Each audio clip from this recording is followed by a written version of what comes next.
This week on the Mr. Throwback Thursday podcast, we bring you the Bambaataa dilemma, the twists and turns of the JMJ maze, 50 going to Hulu, Meth was never going, and new music from AZ. What else? Let's listen. It's not just any day. It's Mr. Throwback Thursday. All you kids want to get on and shit. You are now about to witness the strength of street knowledge. I'll be damned. At the count of three, I want y'all to tell me the name of my DJ. 1, 2, 3. Poppers pop and the breakers break. All the fellas say ho and the girls say hey. Give it up for the DJ, Mr. Throwback Thursday. And now, here's your hosts, Bill Winters and Mr. Throwback Thursday himself, Jamie Robinson.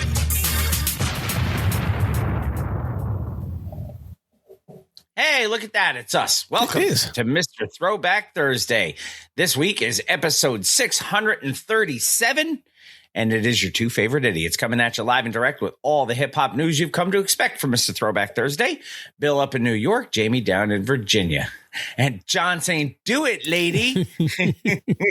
Oh, I wish Janelle was here. She loves that character. I don't even know what that's from. I've seen snippets of it, and I've seen like T-shirts and stuff with that dude on it, but I can't remember what it's from. Speaking of T-shirts, how about us left brain, right brain? Yeah, look at that. Both wearing our TBT Posse collectible cards. Yes. T-shirts tonight. So you should get one if you don't have one, because then you can be like us dumbasses. Yes. And those are available on MrThrowbackThursday.com/shop. Yes. So go to the shop on the website and you can get your shop on. And then you can also order the collectible cards too. You can. Because it'd be kind of silly to order the T-shirt without having the cards. Yeah. Pete emailed me. He got his. Yes. He enjoyed it. I'm glad he did. Yes. You sent me the information. Yes. And hopefully Pete can work some magic. Yes. And well, I don't know if we'll mention that too much. Pete is trying to procure us a spot to go see a show. Yes. To cover a show. In August. To cover a show. Yes. In August, which would be probably about, I don't know, maybe the halfway point between you and me. Yeah. Yeah. Because, well, it'll take you like 3.5 or so to get there. It'll take me 7, but I would be there the day before you. So yes, because your wife likes that area anyway. Yes. Yes. And it's a nice place in the summertime. Yes. So I would, and that's a Friday evening, if I remember correctly. Yes. So I would be taking a Friday off of work and driving and yes, and driving, checking into a place, and then And whenever I smell cheap cologne and raccoons, I know I'm in New Jersey. And that's all you guys get. Yes. Yeah. Well, we'll talk about that more if it happens, when it happens. Mr. Throwback Thursday, episode 637 coming at you. How was your weekend, by the way? As far as I know, it's good. I don't remember anything that went except for your farm. Yeah. So when I do a nice thing, I get penalized. Yes, you do. I went and gave blood because, it's what you do. I'm A negative. I'm also very negative, but I'm A negative. And, they always want me to do a Power Red donation for the children. And, children.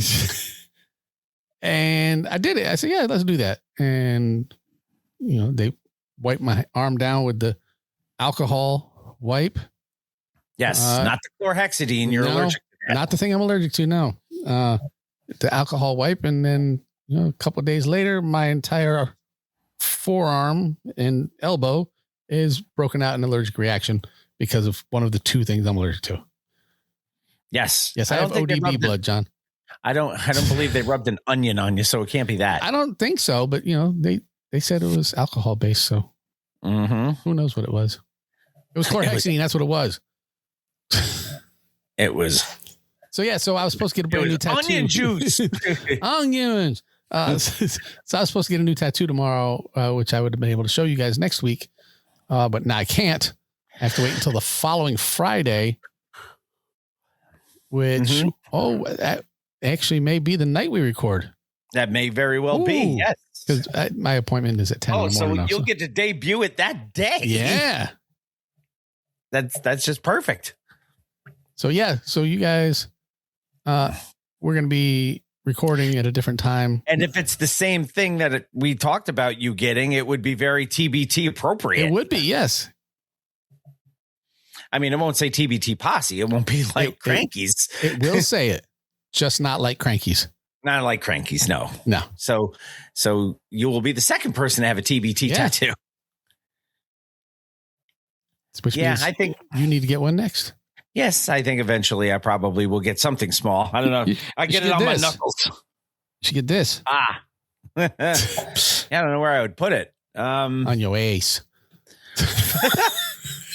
Just show my tattoo to everybody. Want to see my tattoo? Woo! Wrote a song about it. Want to hear it? Here it goes. Such idiots we are. Well, yeah, it's not new. My weekend was kind of busy. Mm-hmm. On Saturday, the 11th of April, as you can see, I don't know if people can see my hat. Those who are watching, I will put it very close to the camera. The Hudson Valley Reapers, that is our local semi-pro hockey team, of which I do the PA announcing for. Mm-hmm. Finished off an undefeated run through the playoffs. We swept our semifinal series. We had a bye in the first round because we finished first in the league. We went 16-2 in the regular season. Episode 637 has hip hop headlines. We got some really interesting discussion going to happen in that too. I hope so. And I hope people join in on that. Yeah. So let's see what happens with that. We'll have, of course, new school news at the end of that. Woo News, which I haven't had to do the METHOD style in a while, but apparently I have to do that tonight. And then we will have the one and done, which did not know. The record of the week. We'll remind you who the artist of the month is. And then we do have an old to the new, of course. So that being said, it is our standard menu of Mr. Throwback Thursday. And to start it off, let's start it how we always start it. Would you please be so kind to hit me with a little of that Triple H? Yay.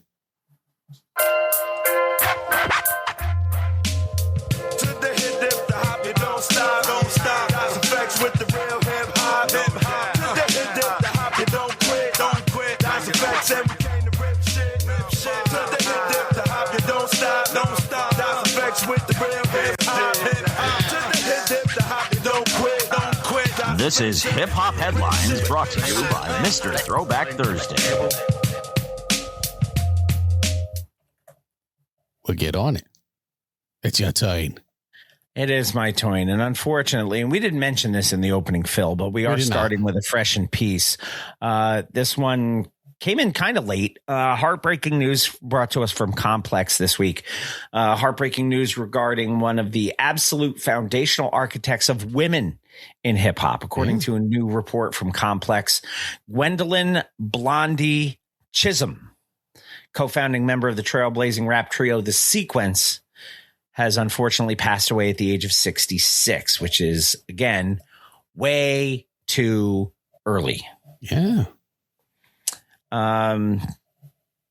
You guys know Sequence. Funk. Yes. You right on up. We're going to funk you right on up. For those who might not remember the history of The Sequence, they were made up of Blondie, Cheryl the Pearl Cook, and Angie B. They were officially the first all-female rap group signed to a major label when they joined Sugar Hill Records back in 1979. A number. The origin story is legendary. They literally talked their way backstage at a Sugar Hill Gang concert in South Carolina. They landed an impromptu audition with Sylvia Robinson right on the spot. They immediately released the iconic 1979 single that Jamie just referenced, Funk You Up, which was a track that was heavily driven by their Southern gospel roots and high school cheerleading cadences. That record not only proved women could command the mic with equal power, but it also became a massive hit that expanded hip hop's geographic reach far outside the 5 boroughs of New York. Mm-hmm. In her later years, Blondie, Gwendolyn Chisholm, dedicated her life to preserving Black music history, producing shows and giving talks to college students to ensure that the legacy of the sequence was never forgotten. Her bandmate, Cheryl the Pearl Cook, paid tribute online this week, and her loss is being felt deeply by everyone who truly respects the roots of hip-hop culture. Yeah, you may have heard Funk You Up. If you've ever heard Dr. Dre's Keep Their Heads Ringing. Mm-hmm. The ring, ding, dong, ring a ding. That's from that song. Mm-hmm. And Vogue used it on Whatever on a remix. Erykah Badu used it in Love of My Life Worldwide. And Katy Perry used it on Did Somebody Say? And I believe Bruno Mars got in trouble for it too. Yeah, well, they used it as an influence for Uptown Funk. Right. But I don't think he had monetarily I think he got in trouble, but he got his pee-pee slapped. I was going to say he got a slap on, well, I was going to say on the wrist, but you know, body parts are body parts, man. Yeah. Why do you think that record, out of all of them, has maintained such a heavy influence on producers as far as sampling goes? I mean, it's a good sample and it's used a lot. It is, but it's not as sampled as that Joe Cocker. Well, no, piece. But you have to think the early Sugar Hill records. Mm-hmm. That's what people had to pull from in the hip hop. And the early space. Sugar Hill records were heavy on samples themselves. Yes, yeah. So when you have these groups coming out in the mid 80s, late 80s, early 90s, they're looking back to the early Sugar Hill stuff of the late 70s, early 80s and going, this is where I'm pulling from. So I think that has a lot to do with it. Yeah. You know, plus it's good. I mean, and you can use it in so many ways. Just the songs I referenced, so different from each other. Yeah. So the sequence, Blondie, unfortunately, Gwendolyn Blondie Chisholm lost at the age of 66. Mr. Throwback Thursday and everybody associated with this show extends our thoughts, our well wishes, our condolences to the friends, fans, and family of Gwendolyn Blondie Chisholm. Yeah. And we have another fresh in piece this week. We do. This one is going to stir it's some discussion. It is more polarizing. No less important to note. No, but in fact, definitely maybe even more important to note. Yes, but definitely more polarizing. Yeah, there's no controversy around the sequence around Blondie Chisholm passing away. Fresh in Peace too, and this was reported everywhere. We're going with Rolling Stone. The deep foundational figure in hip hop history of the man behind Planet Funk or Planet Rock. Planet Rock. The Amun-Ra. Yeah. Of the Universal Zulu Nation. Pioneering DJ and producer Africa Bambaataa passed away at the age of 68. You may have heard us refer to as Bambooty, but we'll get to that. I was going to say, we have for multiple years now since things have taken a left turn in the legacy of Bambaataa. We have, I wouldn't say been guilty of, but we have taken advantage of the opportunity to make fun, light, make light of a very serious situation as we do on this show. Yes, because that is how we deal with things here. Africa Bambaataa. Let's start with the positives first. Yes, please. What Africa Bambaataa meant to hip hop. Like I said, pioneering DJ and producer. Oh, yeah. One of the principal architects of hip hop culture coming out of the South Bronx in the 1970s. He was famously the founder of the Universal Zulu Nation. He transformed street culture into a global movement rooted in peace, unity, love, and having fun. Yes. In 1982, Africa Bambaataa and the Soul Sonic Forest released a song that basically defined the genre. Yes. For a long time. Friend of the show, MC Globe, a member of that group. Mm-hmm. The electro funk anthem, Planet Rock, completely changed the sonic trajectory of rap music by blending heavy breakbeats with electronic elements heavily inspired by Kraftwerk. Mm-hmm. Bambaataa's passing marks the loss of one of the earliest pioneers who helped lay the literal foundation of the culture that we talk about every single week. Yes. His legacy and standing within the community held to the highest regard until the last couple of years. Mm-hmm. Heavily debated, heavily scrutinized in his later years. So we will first start by offering our condolences, our thoughts to the friends, fans, and family, and everybody who was influenced everybody who is a part of this thing we call hip hop, by the legendary Africa Bambaataa, who passed away at the age of 68. Yeah. Now, let us flip a coin. Like a casino craps table, let's get a little dicey here. Yes. We can't talk about Bambaataa without talking about the last few years of his life and everything that has gone with it. Apparently many years of his life, but just became known. Yes. In the past few. There's a very raw and necessary perspective that comes along with his passing that you and I kind of have to share. Yes. And we want to get the posse's input on this too. Newsweek published an opinion piece by acclaimed writer Kevin Powell. Yes. Now, wasn't he on the original Real World? The original Real World. He was. Kevin Powell he has become a preeminent hip hop historian, writer, scholar. Yeah, preeminent. Kevin Powell is the voice of the voiceless for hip hop, basically. He is the source. At the risk of offending, friends of the show. Yes. He is indeed the source right now.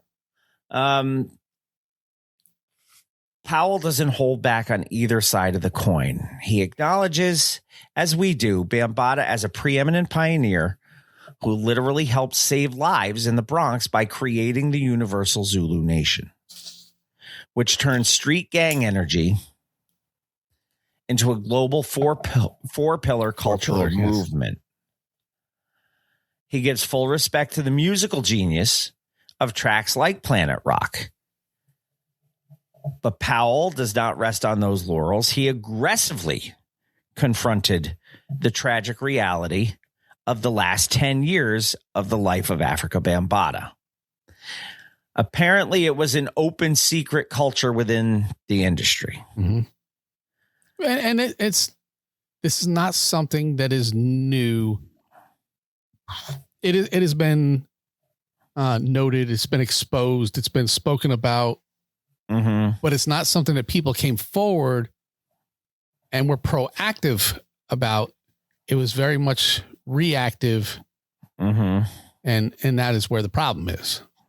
Right.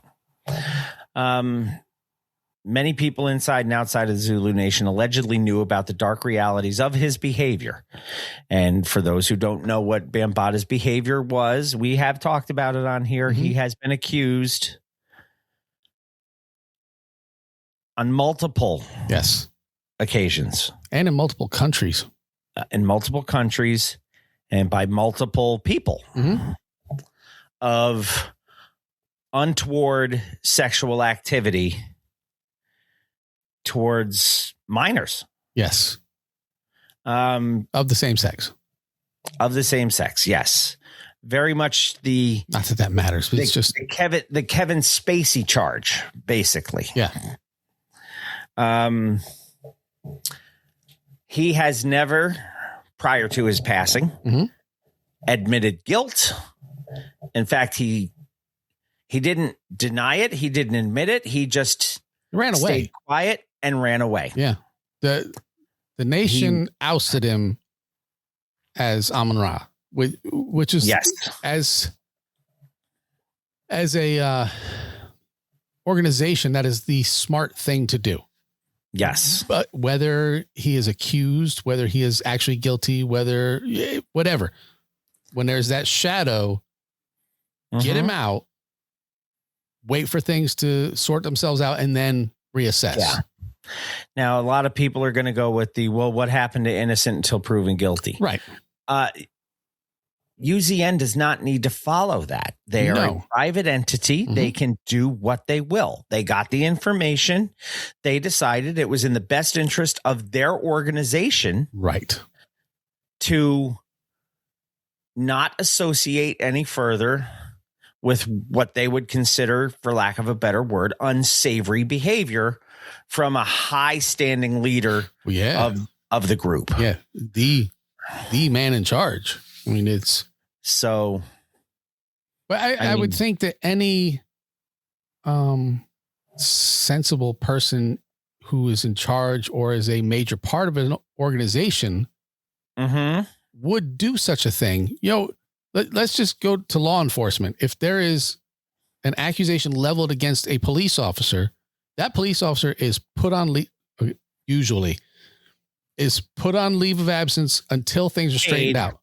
Usually paid. Yes, because that is the innocent until proven guilty part.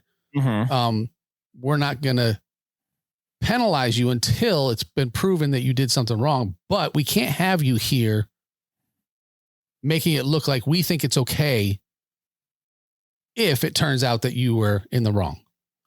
Right. And that's what the nation did. It was, if all this stuff bangs out where you are found innocent and this is all trumped up, you can come back home. So funny that you used that term, considering the behaviors in a very quasi parallel line sort of way. Yeah. If you ask me.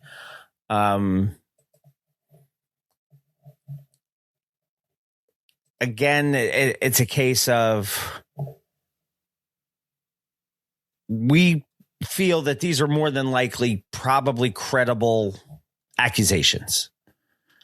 Only because if they weren't credible, I don't think UZN would have taken the stance they did, and I don't think he would have tucked tail and ran. Right, because where did he go? Brazil? Somewhere like that? Is that where? So the big thing is statute of limitations. Right. This is so the big defense is, well, he was never found guilty. There were no criminal charges. There was only a civil case. That's because you couldn't press charges. Yeah. It was too late. It was decades later when the people came forward, and you cannot press charges against somebody when the statute of limitations runs out, which is why there was a civil suit, because that's the only thing you can do. Yeah. It's not about how much money can I get out of this guy.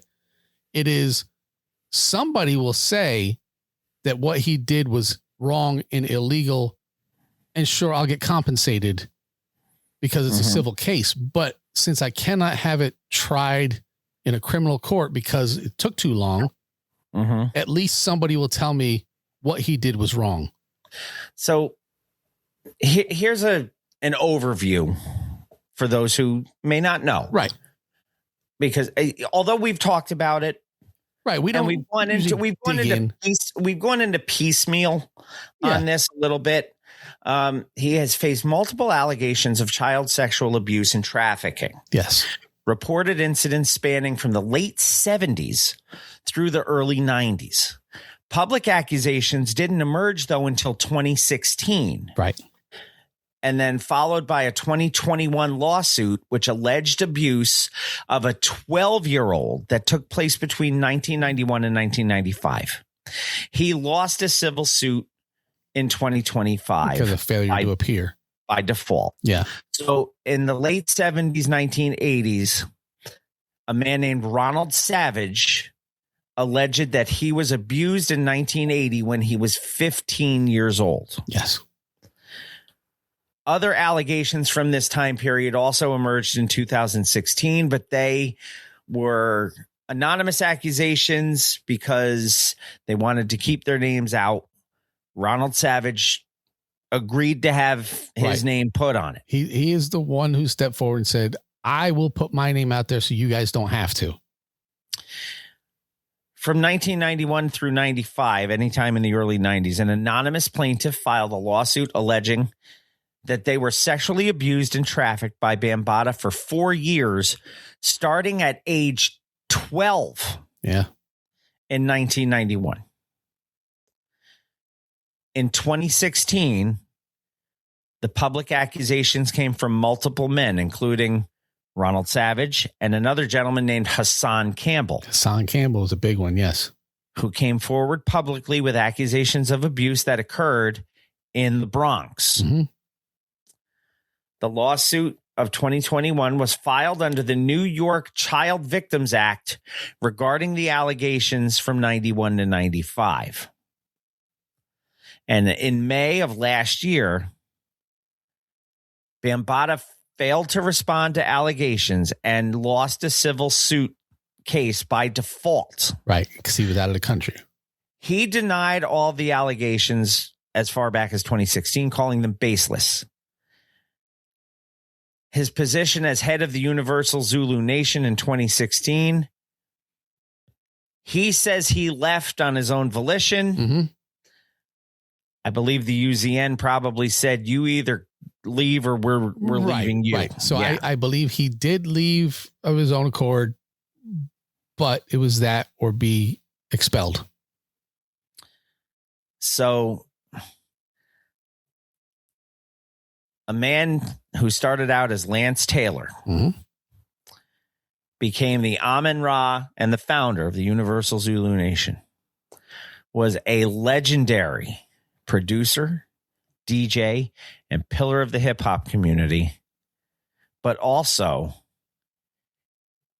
by all accounts, an extremely disturbed and not savory person. Yeah. One of the best social media posts, because that's where all this is. This is all people all over social media say, and what usually happens is, oh, rest in peace, Bam, blah, blah, blah. And then somebody comes out and goes, I can't believe you're protecting a pedophile and blah, blah, blah. And that's where all the comments go, you know? I've seen Cool Rockski saying, you know, I don't know about those other things. I've heard word. Yes. I never experienced any of that. He is still Cool Africa Bambaataa. Rockski has his own mental. He has his, how can I put this? He has his own outlook on the way things are in the world that doesn't necessarily jive with what popular conception thinks. Pete Rock's kind of the same way, but kind of. The best one I saw from one of our heroes, our hip hop heroes, was Chuck D. And he said, fact and truth. He said, one of the founders of hip hop. I'm keeping it to the culture and thankful for the grace he gave me and my crew and the accomplishments that so many built upon. I'll leave it there. As I was always taught, never be quick to condemn and always be slow to judge. That's Chuck right there. There's a line from a song by Rush. Oddly enough, the name of the song is Witch Hunt. Mm-hmm. Quick to judge, quick to anger, slow to understand. Ignorance and prejudice and fear walk hand in hand. And I think that's the way Chuck is looking at this. No, Nipsey, I've not seen that Tim Westwood's been charged with historical sex offenses. That is according to what I'm going to tell you right now, breaking news on this show. Other people may know it. I'm just slow. But yeah, that is something that I normally would have picked up to go along with this article, actually, I would have run that next. Yeah, Tim Westwood, huge. That is giant news to me. So this, again, is going to be a case of how do we separate the artist from the art? Yeah. There are some people who cannot do that. And not just in this case. But I mean, we've talked about it all the way back to like Bill Cosby. Yeah. I mean, R. Kelly. I mean, most recently, Diddy. I mean, you either can or you cannot. And there is no right or wrong in that situation. You know, it is your personal morals, beliefs, whatever you want to call it. You can say, I can still watch the Cosby Show because that was a great show, even though Bill Cosby was an awful human being. You know, I can still listen to R. Kelly songs, even though he peed on people. Whatever. I mean, Michael Jackson. Michael Jackson is more in this. Cosby thing because I used to listen to the Bill Cosby records all the time. Right. I was never an R. Kelly fan, so so you would become one because of what he did. No, but sadly enough, there is a segment of this society that is warped enough that will become a fan of his when they find out what kind of miserable shit that they do. Yeah. I mean, you look right now, we were talking about a 12-year-old boy. The Diddy stories about Bieber. He was in that same range. I mean, Usher. Not I was just going to bring up then. Usher. Yeah. Yeah. Yeah. Usher and, what's his name? Jesus. Why can't I think of the other dancing dude to beat up Rihanna? Chris Brown? Yes. Chris Brown. Jesus Christ. The two of them are going on tour together. You know? Yeah. So you can separate the artist from the art, or you cannot. And that is your Bobby Brown prerogative. He's another one. But Bobby Brown didn't assault people. No, not that we know of. No, not that we know of. Although there were rumors that he smacked Whitney around every now and then, but he also Whitney probably smacked him around too. So yeah, they also did crazy amounts of drugs. Yeah. Apparently. Yeah, Bobby Brown is coming here to Rivers Casino Portsmouth, by the way, to perform. And he'll go. I'm sure he'll sell it out. Yeah, I may go. Yeah. So as a card-carrying member of the Zulu Nation, I was 100% behind the decision to remove him. The expulsion of the Amun-Ra. Yes. I did not judge him because, again, I was not there. No. I did not witness anything. I also did not disbelieve the accusers. No. And I hope that there was a day in court that went one way or the other. But since there was not, and he ran away to another country and didn't come back for the civil suit, I will tell you, if I were accused of such things and there were a suit, whether civil or criminal, against me, I would be there to defend myself, saying, no, this did not happen. What proof do you have? What stories do you have that I did any of this stuff? Because I know I didn't do it. And I would bring people to, say, no, he didn't do that. But you don't show up. It wasn't a scheduling conflict. You knew when your court date was, you chose to not show up. So that part is kind of telling for me. Yeah. Yeah, it's a tough thing. It really is. It is. None of us like to know that our people that we have looked up to, I don't want to say idolized. Right. I mean, you could say, television people that we heroes have to a higher standard, because or people that we have some sort of affection for. Yeah. At whatever level it may be. I mean, your favorite actor, your favorite musician, your favorite artist, you have a level of affection for that person. Yeah. To know that they have been either knocked off of the pedestal that you've put them on, or are teetering because people are pushing. Yeah, that's hard to swallow. But man, it's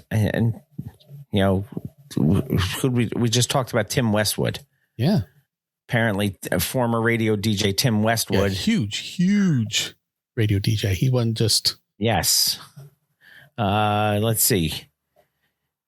Former BBC Radio 1 and Capital Extra DJ Tim Westwood, at the age of 68, has been charged with 15 criminal offenses related to sexual assaults and rape, following an investigation by London's Metropolitan Police. There are 15 charges against 7 women, stemming from 7 women, I should say, not against them. Right. 4 counts of rape, 9 counts of indecent assault, and 2 counts of sexual assault. I don't know the British difference between indecent assault and sexual assault. I would kind of think they're pretty much the same. Both indecent, yes. The alleged offenses took place between 1983 and 2016.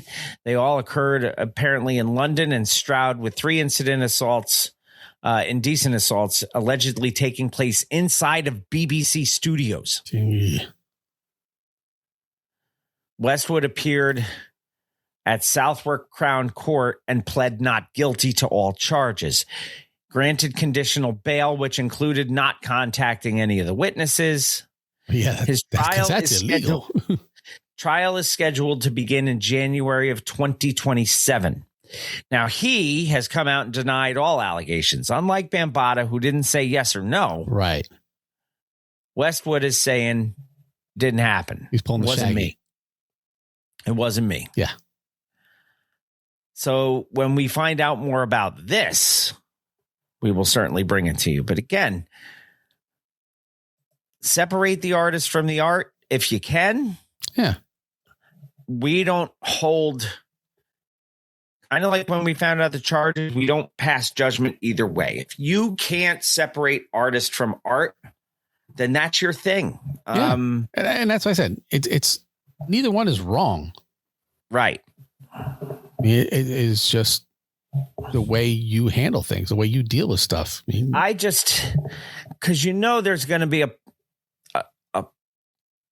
definite majority who are going to form their opinion and are going to state their opinions for anyone who can hear, whether they want to hear it or not. Right. And they're going to swear that their opinion is the gospel and that their opinion is 100% fact. Mm-hmm. The truth is, the only ones who know the facts are Bambaataa and his the accusers. people who accused him. Yeah. So, having said all that, I have opinions on what I think probably happened. And I don't think airing them out is going to matter one way or another. No, because I'm not going to like defend me, him. Weren't there. I'm not going to defend him. Nope. Now, if definitive proof comes out and there is, a legal case that says we have examined a preponderance of the evidence and it shows that Afrika Bambaataa committed these heinous acts to these people, I am and this is what we need to get away from in this country too, is having your opinions skewed by what lever you pulled in a voting booth. Right. If you're a shitty person, you're a shitty person and deserve to be called out as a shitty person if it's been proved that you're a shitty person, regardless of whether you like elephants or donkeys. Right. I'm a hip hop fan. You're a hip hop fucking head. Yeah. And you will be the first one, I'm sure, that if it comes out that a preponderance of the evidence proves that Bambaataa was guilty of what they say he is guilty of, for you to, because I know who you are and I know how you are, will be the first one in line to say, I don't want any references of him in the Hip Hop Hall of Fame. Right. Unless you are going to make mention of the crap that he did and not disparage the names of the victims. Right. Yeah. There is no, we're going to use Diddy as an example because he has been found guilty. Yes. I believe that preponderance of the evidence. Yes. I believe that he should still be celebrated for his accomplishments within hip hop, but the celebration cannot be there without the condemnation for the things that he's done. Mm-hmm. You cannot just, rays of sunshine and then act like the rest didn't happen. You can do both, and you should do both in, for example, a museum type setting. The story of Sean Combs. You can celebrate the things that he's done as long as you beat his ass and put out there all the things that he also did that were negative. I don't think it should be only one either way. And that's not me separating artists from art. That is me including the entire package. Yes, he did all of these great things. He brought us all of this. And then he did these heinous acts against these people. So you get, like Charlie Manson was a great musician, I hear. But he also talked all those people into killing people for him. So, yeah, now, I'm not comparing Diddy or Bam to Charlie Manson, but, there are good things and bad things. And if you are going to celebrate one, you must note the other. I think that's fair. I think that's probably the most pragmatic way to put it and to go about it. So we wanted, you and I have talked about this privately. Yes. So anxious to hear what the posse has to say about this. Yeah. And you can use the hit us up feature. Yeah. And we will play it once again without listening. We will not screen it. Go to MrThrowbackThursday.com, MrThrowbackThursday.com. Click the little microphone that's hit us up. I believe it gives you about a minute and a half? Minute and a half, yes. To air your thoughts. If you need more, do it again. Yeah. I do get to see, as long as you put your email in or attach your name to it, I can see who it is. Yeah. So I can know, I need to play this one back to back because they ran out of time. Right. So the legacy of Africa Bambaataa, based off of what we know, does it deserve to be tarnished? Is there enough preponderance of the evidence based off the fact that he's already been found guilty in a civil trial? Or are people going to pull the Kanye routine and say, I don't care what stupid shit he did, he's brilliant and he deserves to be treated as brilliant, right? Because sometimes brilliant people are crazy. Yes. Brilliant people are crazy. Brilliant people aren't racist and anti-Semites, or sex traffickers or PDF files. Yeah. Yep. Yeah. I would say, based on the amount of research I've done, I've not dug into legal files and case files and trials transcripts. I've never done that. Based on the research I've done, as in most cases, I believe the victims, whether they be male, female, elderly, children, whatever. Until proven otherwise, I will believe the victims. See, I don't even know if believe is the right word I use. I acknowledge that the victims feel that they have been wronged. Mm-hmm. If you can come right out and say, this is what happened to me. Oh, by the way, here's ring camera footage that shows it. Well, there wasn't that in the 80s, though. Yeah, but I'm saying something like that immediately. I'm not withholding judgment. Right. Yeah. I have heard enough from not just the victims, but the people surrounding the accused, where I am more apt to believe the story of the person accusing than the person who failed to defend themselves. So that's me. Doesn't have to be you guys. That's me. But it's a heavy topic, and we don't normally talk about heavy topics on this show, but this is a heavy topic that directly affects one of the pillars of what we talk about on a weekly basis. Yep. If it wasn't for Bambaataa, we're not doing this show. No, we have no one to talk about because they're not doing what they did. Hip hop, as it is today, doesn't exist without the Bambaataa influence, the Bambaataa, what's the word I'm looking for? Accomplishments. Yep. You know, for lack of a better word.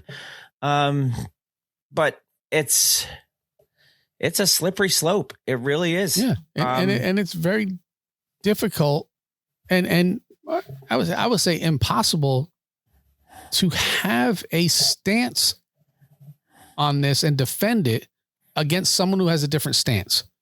It is just like our current political climate. If you are on one side of this issue, you will never convince someone on the other side of the issue that you are correct. And if you do, then go buy yourself a lottery ticket. Yeah. Yep. I mean, rare occasions have I seen that. I read more and more stories about people who say, well, you know, I was behind this guy. And then with all the nonsense that I've heard and all the nonsense that I've seen, I can no longer be behind this guy. Right. But I don't know if that's a case of anybody other than, you know, just reporting outlets bringing light onto what has been done.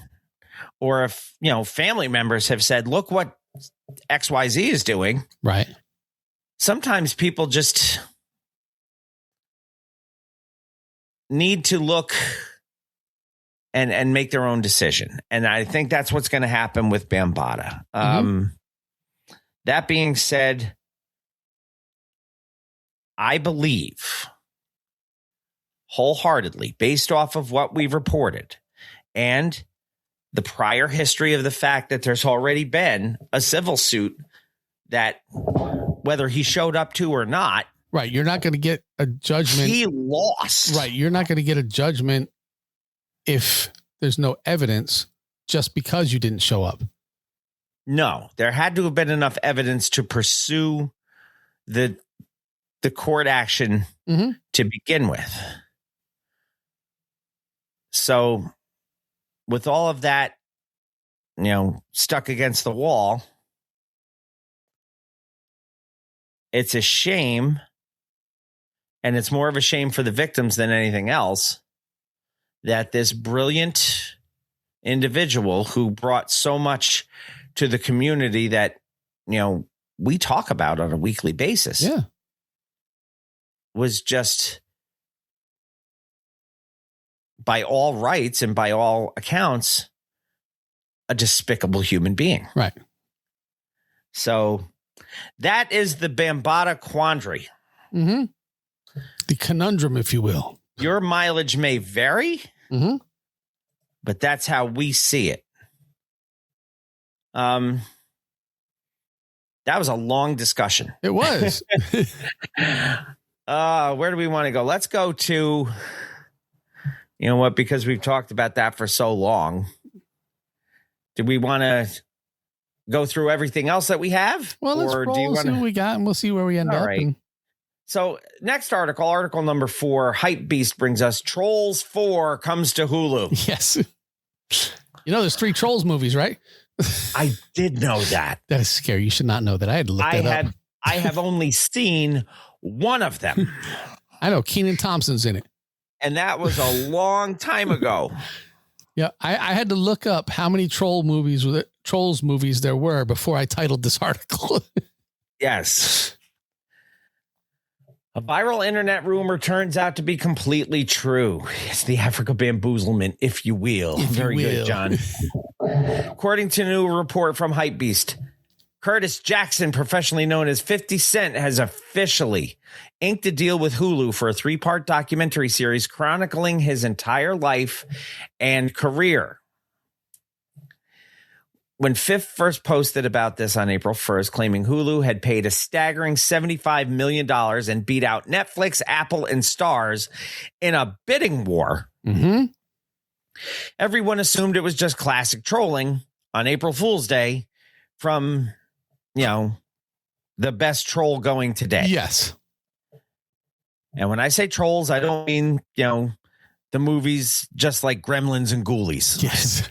So for those who think that Trolls 4 is a real movie coming out, we don't know. No. But this is not what we're talking about.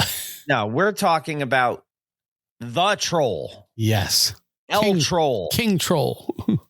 Which I believe is what they call Francisco Alvarez of the Mets, El Troll. Yeah. Not the Goblin King, because that was David Bowie.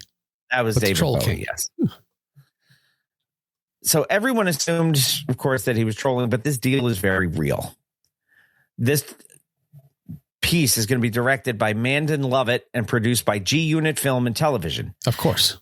The series promises to be the definitive portrait of Curtis Jackson. The narrative will cover his full arc from his early days in South Jamaica, Queens, surviving the multiple gunshots situation of being shot 9 times in the year 2000, the absolute global explosion of the album Get Rich or Die Trying, all the way to his highly successful pivot into television and film. Pivot. Off massive success of his Diddy documentary on Netflix, 50 is stepping from behind the camera and putting the lens squarely on his own mythology.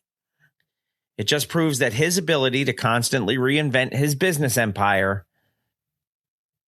pretty much unmatched. Yeah. He's one of the few. Yeah, it's the vitamin water guy. I cannot believe there was that much of a bidding war between 4 different people for this.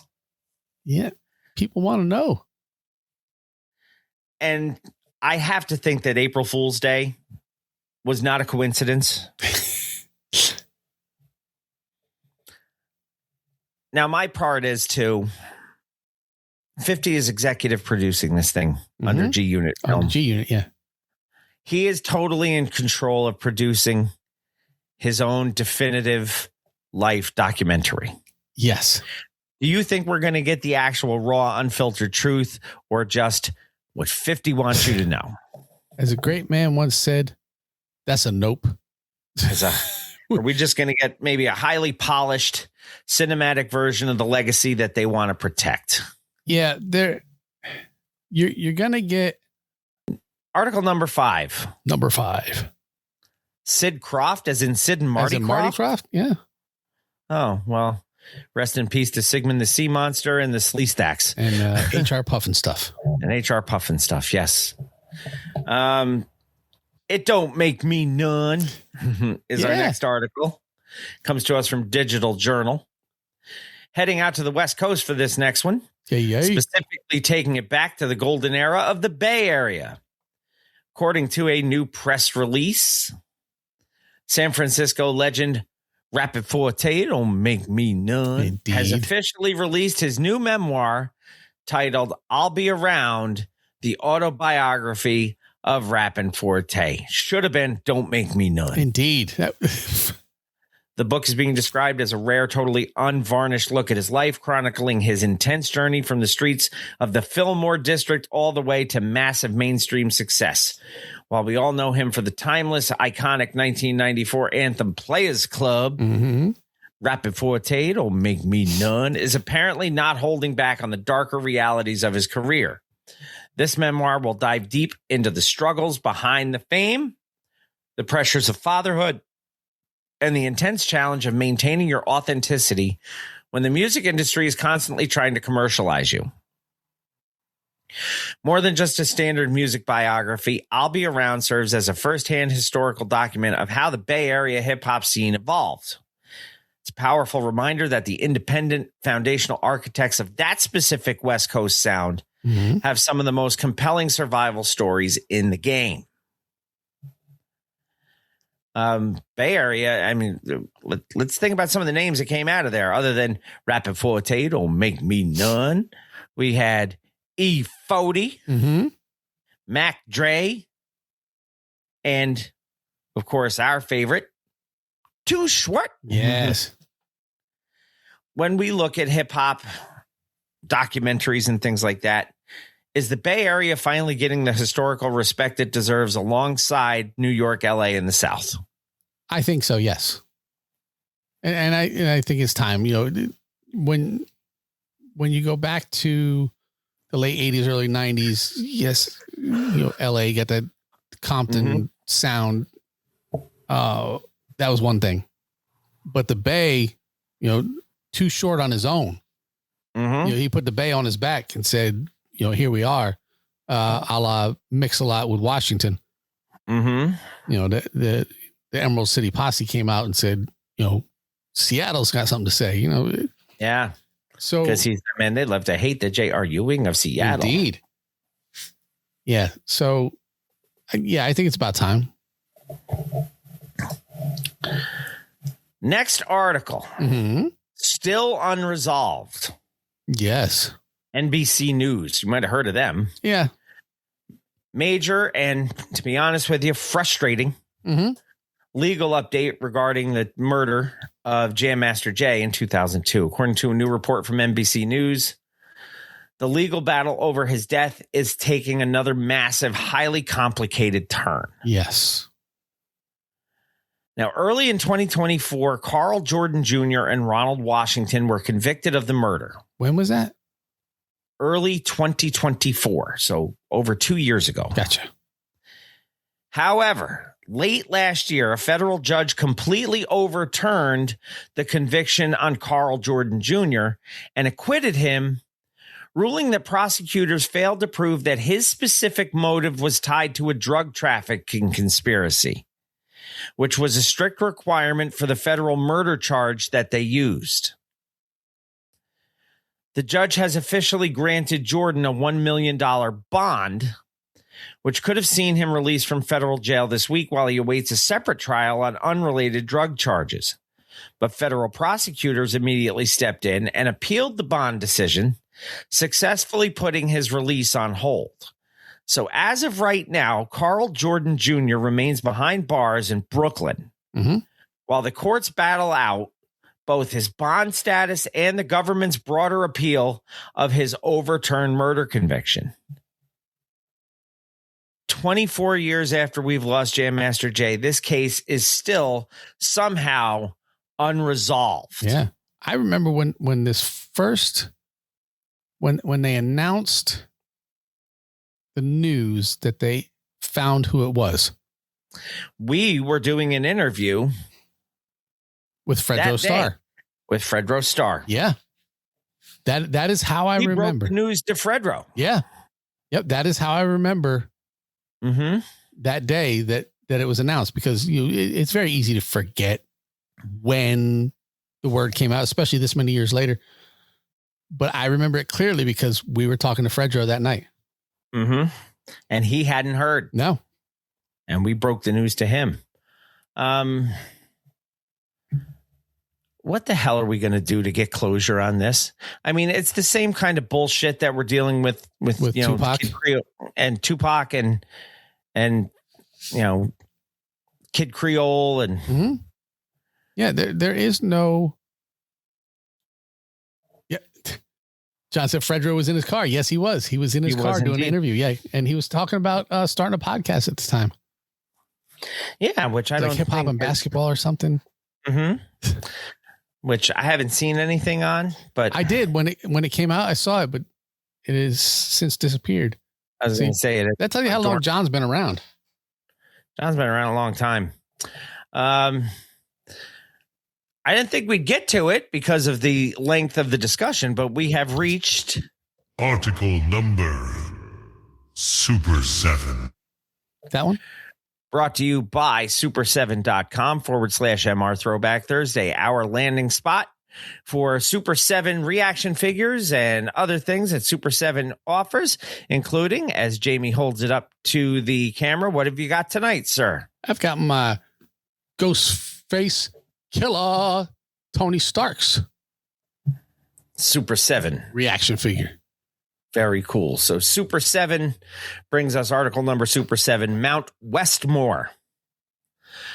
Comes to us from All Hip Hop. Exclusive update on what is arguably the most powerful West Coast supergroup ever assembled. According to a recent interview with All Hip Hop, Too Short has officially confirmed that Mount Westmore, the pandemic-born supergroup featuring himself, Snoop Dogg, Ice Cube, and E40, has a massive vault of unreleased music just sitting there. Yes, it is beautiful, John. And you can get that same one by going to super7.com/MR Throwback Thursday and ordering it. You'll get a little discount, and they'll know that you came from Mr. Throwback Thursday. So if that's up your alley, go ahead and do it. Short Dog revealed that when the group first formed, Mount Westmore, they actually recorded enough material for 3 albums. That's a lot. The current debate among the 4 legends is figuring out how to package it completely. They're deciding whether to just drop the raw vaulted tracks or take the vocal energy from those original sessions and mold them into completely new songs. As for why it's taken so long to get a follow-up, Too Short was completely honest. He basically said the main problem is that all 4 members are rich as fuck and incredibly busy with massive outside ventures. That makes sense. Trying to coordinate the schedules of 4 absolute moguls turns into an endless game of have your assistant call my assistant, which sounds like a logistical fucking nightmare. He confirmed that Snoop is still highly motivated to keep the group going, and 3 of the 4 members will actually be sharing the stage at Red Rocks for a massive 420 show this month. Bill's favorite day. So we will be on the lookout for Mount Westmore eventually. With their 3 albums. Put out 3 albums worth of good stuff. Never a bad thing to listen to a good bit of Too Short. Yeah. That Life Is album, that was everything to us in that high Life school. Is album is probably in my top 5 of all albums of all time, as far as the imprint that it made on me. Yeah. And then I mean, we still quote that every damn day. I want to say to somebody, motherfuck you, damn shithead bitch. But I don't. And we it's did always in the back of my mind. On this show 100 years later, do an article about Nancy Reagan based on a Too Short song. You old glizzy gobbler. Yeah. The throat goat herself. Indeed. And on that note, it's now time for New School News. All Hip Hop says 6699 shares a wild story about his sexual activity in the shower during his jail stint. When you started with 6ix9ine, it was already enough of that shit. Enough. And then the more I read, it became too much. Yes. Of that shit. Let me tell you about the time I was in prison. But I think the biggest piece of shit out of the whole thing. This one time at band camp. Seriously. Yes, so hip hop. Let me tell you about this time I was in the shower in prison. He's now out of federal custody after 3 months locked up. Whatever. He's free. I don't care. Whatever this dude, don't make me none. I don't give 2 shits out of rat's asshole about this dude ever. Musically, snitchly, whatever he does, I don't care. Oh, look at that. Wu-Tang just got inducted into the Rock and Roll Hall of Fame. What? According to Ronnie Mexico. Welcome, Ronnie Mexico. So, well, we're about to get into some Wu news. I was going to say, we're going to get into some Wu news. So we're going to clarify that. And we may have some late breaking Wu news. Yeah. And the only way you'll know that, because that's enough of that shit about 6699. Because come on back to Mr. Throwback Thursday, episode 637, in just a few moments.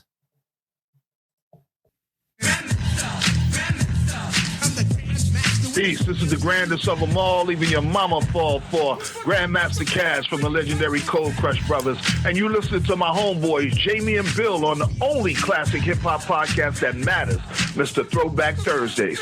Rock out, y'all. C-A-S-N, the O-V-A, and the rest is F-L-Y. The cattle pit this rhyme was my manager. 1 2 1 2. What's good, yo? This is Ghostface straight from Staten Island, New York. And right about now, it's time for Woo News with Jamie and Bill. Y'all know what it is. Get it correct. Mr. Throwback Thursdays, Jamie and Bill. You know what I mean? On Woo News. That's what's going down right now. Y'all check this out. Exclusive. Peace. The RZA, the Jizza, Raekwon, Master Killer, Inspector Deck, You God, Method Man, Ghostface Killer, and Old Dirty Bastard. It's now time for Woo News with Mr. Throwback Thursday. Shimmy on it. Welcome back, Mr. Throwback Thursday, episode 637. It is indeed time for Woo News. We have a couple of pieces of Woo News for you, including some late-breaking confirmed yet unconfirmed news. Various reports are stating that the Wu-Tang Clan has officially been inducted into the Rock and Roll Hall of Fame, or announced as an inductee. The inductions will take place later this year. Mm-hmm. The Facebook site for the Rock and Roll Hall of Fame just announced it, so that comes to us from our good friend Ronnie Mexico, who was the first to break this news to us. Yes. So thank you very much for that, good friend Ronnie Mexico. And congratulations Grandmaster to T, if you will. Friend of the show, Toast Face Grilla, as well as all the other members, including Clifford Smith Jr., professionally known as T-H-O-D, man, who will start us for Woo News prior to the late breaking news with "Said I Wasn't Going, Man." Yes. Important follow-up to the ongoing drama surrounding the Wu-Tang Clan's overseas tour and the massive refunds in Australia. According to a new report from All Hip Hop, Method Man has officially spoken out to clear his name, and he's laying the blame squarely at the feet of, quote, overzealous promoters. Mm-hmm. On an Instagram live session over the weekend, Clifford Smith Jr., professionally known as T-H-O-D, man, specifically stated that he never actually agreed to the Australian or Dubai dates.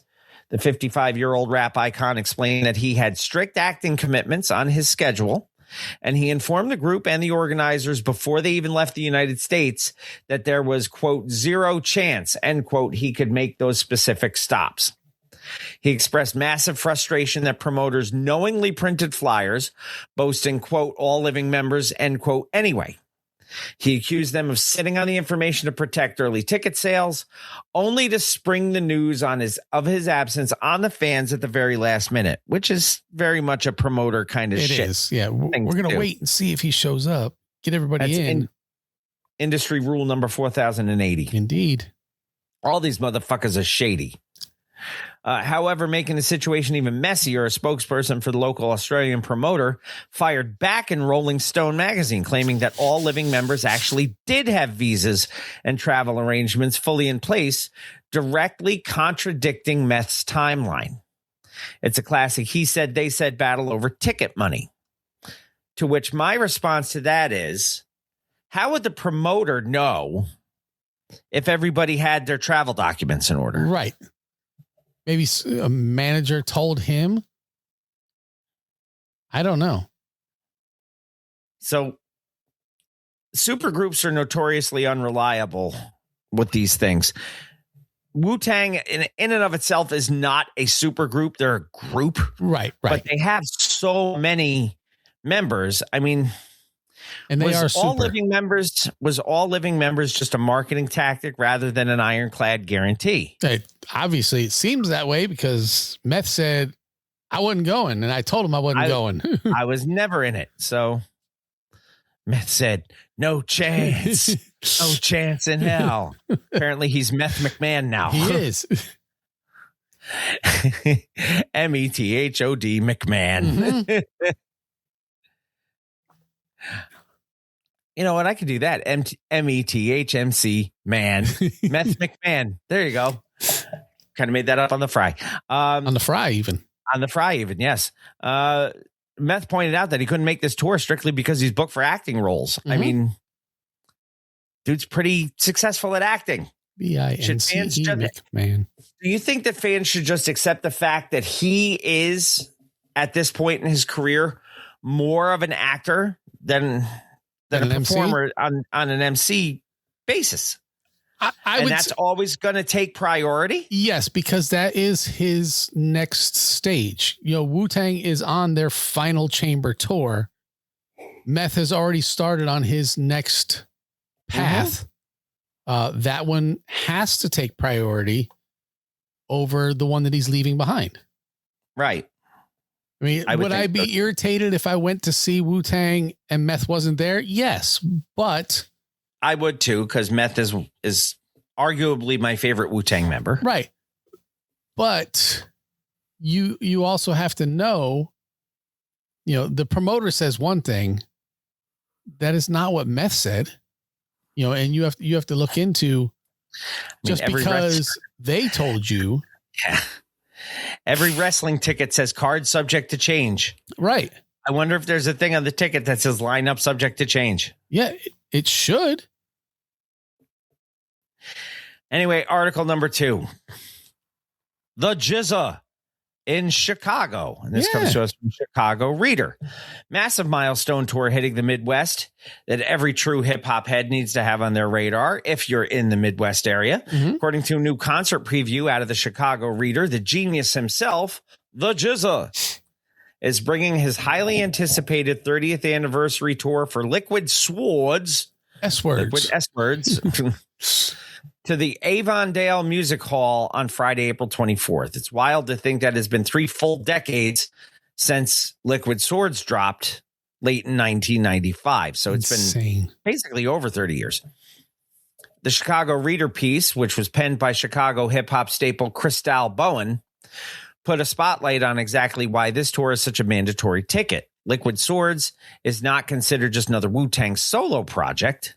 It's arguably the dark cinematic crown jewel of RZA's entire basement production era. Yeah. Perfectly blending the gritty samurai flick mythology with Jizza's unmatched cerebral lyricism. If you get the chance to see him perform this specific cohesive record live in a dedicated intimate room like the Avondale Music Hall, that's a bucket list moment for anyone who reveres this era of hip hop. So, yeah. So Cranky, how far are you away? And can you make that? It is Chicago. He gets angry when people wear shit hats. Chicago. So I'll take the penis mightier. That would be an S-words reference. Yes. Yes. I'll take the rapists. That would be therapists. Last little bit of Woo news. Still unconfirmed that they've made the Rock and Roll Hall of Fame, almost pretty much confirmed. And I got confirmation. I got it on their Facebook page, the Rock and Roll Hall of Fame. Then that is confirmed. And that will include the late, great ODB. Yes. And probably includes the not as talented You God. Oh, most definitely not as talented. But he's a Rock and Roll Hall of Famer. Yeah. Unreal. And we are not. No, we are not. Let's do a one and done, shall we? The one and done for episode 637. I have never heard of. And I will be the first. That is very good. I'm very happy about that. And I will be the first to admit I've never heard of this. Now, we have done many things involving the canines. We have. We actually had an entire posse called the Canine Posse. Yes. And we also had something called the Dog Pound. We did. Didn't we have something else weird? 3 hype brothers and a dog. We did have them, yes. Or was it 2 hype brothers and a dog? 2 hype brothers and a dog. 2 hype brothers and a dog. We had somebody else that was the dogs. Hold on. I can actually pull it because I have a playlist about it. That was the dog. Your Mama's on Crack Rock guys. Your mama's on crack rock. That's the one. They were dogs. The name of my playlist is Your Mama's on Crack Rock. The Dogs. That was the name of the group. Your mama's on crack rock. See, you remembered the song right away. Oh, of course I did. Your mama's on crack rock. Stupid music. Yes, from 1990. The Dogs. Jesus Christ. Which consisted of disco rock, Keith Bell, LeBrant Dennis, and Fergus Cracked Up Smith. Best known for the song Crack Rock, which featured the chant, Yo Mama's on Crack Rock. No way. Yes. Your mama's on crack rock. Unfortunately, they disbanded in 1996. No but way. we have a new dog to bring to everybody. You're one and done for episode 637. I believe it is a true one and done. I don't see a second record by this. To the best of my knowledge, they are a true one and done. The Wadka Dogs? No, Wadka is something else. Shout out to the Wadka. Shout out to the Wadka. You know, it's funny. I just saw a thing in my memories the other day of when our logo made it to Red Square. That was insane. Yeah. There are a lot of crazy things that have happened on this show. Very, very many crazy things, like as I shared with Bill, and I think I shared with Cranky too. Just the other day, I got a phone call from Dice, which still, to me, is insane. Mind. Yeah, it's one of those. Wait, what? And I got an email from Pete, and the same week, and things are strange in our world. I go through my phone sometimes and I look at the names in there. I'm like, I have Red Alert's phone number. I have Chuck D's phone number. I have Paradise Gray. I have Pete Nice. I have all of these people who I could pick up the phone and call. I don't, because I believe that I am nobody and they don't want to talk to me. But Dice called me the other day and I told him, he goes, you should call more. I'm like, well, I'm always afraid I'm going to be bothering you. He goes, no, he goes, you guys are some of my favorite people in the world, me and you. He's like, feel free to call me anytime. I'm like, this is fucking weird. Yeah, that's just crazy. You are our artist of the month. Yeah, I told you to tell him that. Amongst a bazillion other things, if you are the artist of the month, I should not be able to call you and say, hey, Dice, how you doing?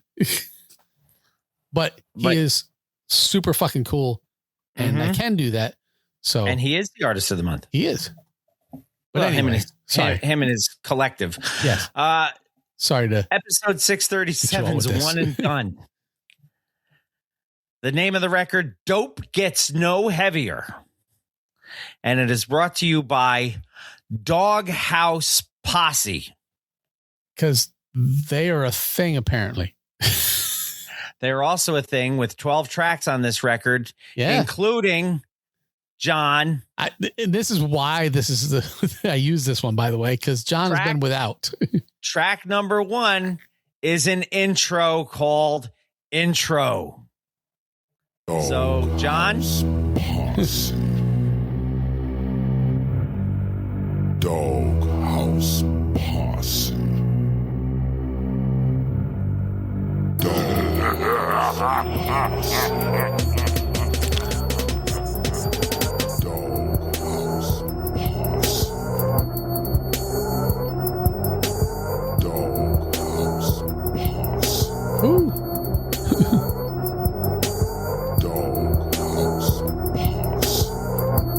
don't know how many more times we're going to say it, but I'm going to shut it off right there.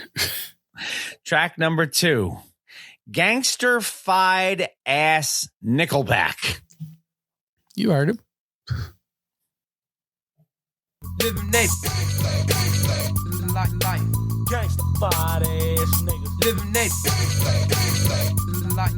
A night, my hood, gang bangers, niggas tryna make it and slanging the rocks on the corner. Ain't no time for faking, I'm strapping at 9 on my side to step in you die. It started off first with a motherfucking drive-by. Popping at some nigga that's strapped in the brown caddy and dope 6 deep in the motherfucking station wagon. Corey out the window with a 9, steady started static with steak sticking up with a 9 Glock automatic.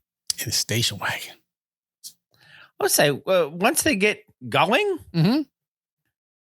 the flow was not terrible. No. Track number 3, Life Fuck in the Dope Game. They need to work on their titles. I think they just throw words together. That's how it is. And the life was swinging, gang. One nigga died. Fucked in the game. I think it's time for me to let you niggas know. Yo, when I step out on the cut and started slinging dope, back in my hood, I was that nigga, yo, that wanted all. But see, I got it now, I guess I got the biggest balls. 187 on the bitch, I'm planning getting bigger. What on no tensions in my mind, I straight up banging a nigga. But if I have to kill, guess some nigga be getting shot. A 38 up in my side, a Glock in my sock. I'm standing on 38 up in my shirt, a Glock up in my sock. There's a very uncomfortable walking guy there. It sounds like it. Track number 4, Straight Up Villing. Straight up villain. Straight up villain. Gonna make a killing. Straight up villain. Straight up villain. Straight up villain. Gonna make a killing. Now one day I was chilling at the dope spot, and behind me was 2 undercover cops. Jumped in the car, going fast, I headed for the house. In fact, the sirens in my mind, I heard. Get out. Got out the car, so I thought about doing time. I grabbed the clip with that 9 and left that 8 behind. They caught it. Track number 5, we talked about Life Fuck in the Dope Game. Of course we did. Now we have Victim of the Dope Game. Dope game, dope game. Shot over cocaine. I ain't the one to get fucked in the game. My homie got shot over cocaine. I'm just a victim of the dope game. My homie got shot over cocaine. I ain't the one to get fucked in the game. My homie got shot over cocaine. I'm just a victim of the Started dope game. off right, pushing cane on the streets. Battle slim and deep, just to make the men's meet. We started small time, pushing rocks and Mary Poppins. Hoes ran in mouth, so them laws try to stop me. We moved the baker's corner, set was hot, full of logs. Got my shit together.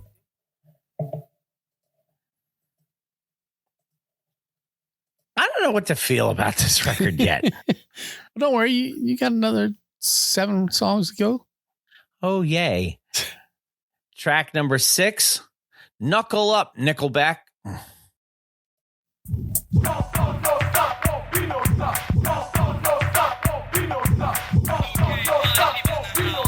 Knuckle up, nigga.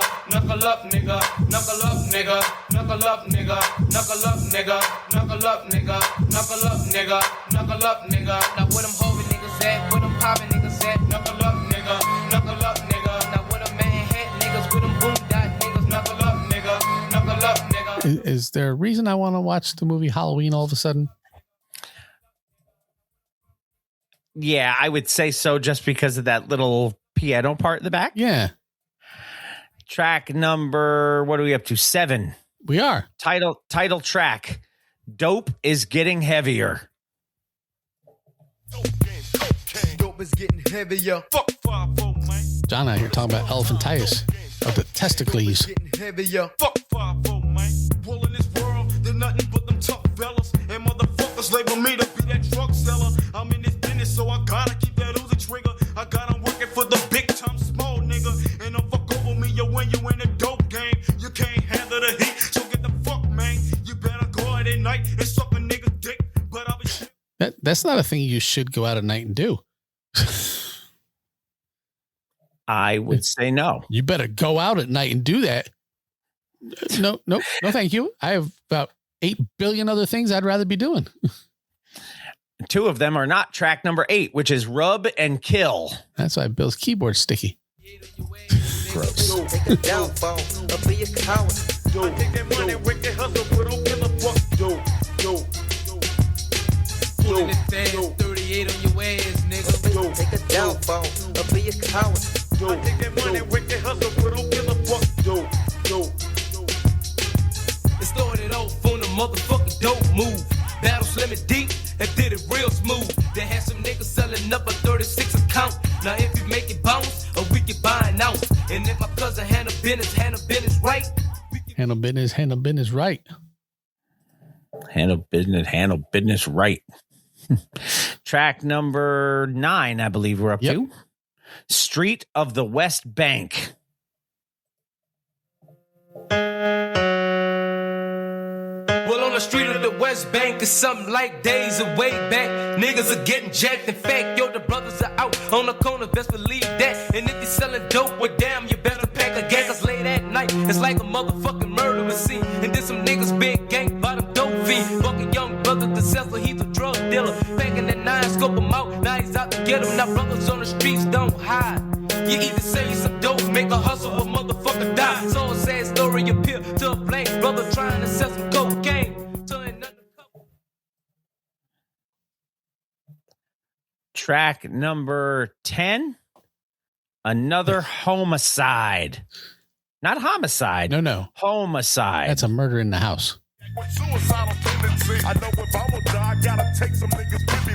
Homicidal maniac with suicidal tendency. I know if I'm gonna die, I gotta take some niggas with me. Homicidal maniac with suicidal tendency. I know if I'm gonna die, I gotta take some niggas with me. Homicidal maniac with suicidal tendency. I know if I'm gonna die, I gotta take some niggas with me. Now red room, and I'm the motherfucking grave digger. Another brother died, cause I didn't pull a trigger. Thinking about it, suckers, before you attack. Cause I'm a pack of gang, and my cousin got the code. Track number 11, high price hose. She's a hoe. Yeah, I'm a high price hoe. Why the fuck you worry about it? I know what I am.